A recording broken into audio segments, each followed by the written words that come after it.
Morgen begint de jest nevens de kalender. En dat zullen we merken. Het weekend net, want het weekend ziet er wel aardig uit. Maar begint tak een week is het compleet jest. En Joet, nou, ik vond het nog wel een beetje taf van. Maar een protte droeg waar. Maar het is wossa. Ik de komende dagen als zo'n gebied met buien maar even wat meer op het schoot. Zit je de jedder mooi op de letterpas.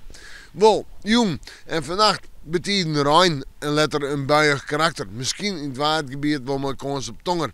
En verder is een temperatuur tussen de 8 en de 10 graden. En de wind die gaat om naar het noorden. En die zal zwak of matig wezen. Maar in het kustenwaardgebied kan die vrij krachtig worden.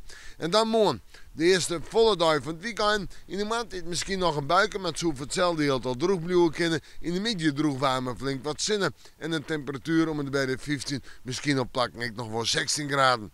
De wind matig en vrij krachtig en die komt uit noordelijke richtingen op het verste loon. Verder op de provincie is het al wat rustiger.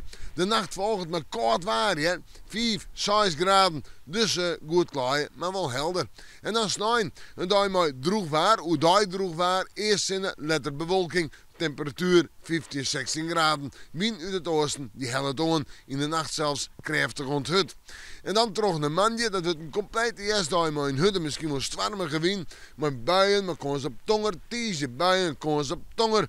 Maasje buien, zat nou lijkt het wat meer zinnen en wat minder protte buien. En al deze dagen zijn 16, 17 graden. Nou ja, we moeten morgen maar weer even in het waarschuwen.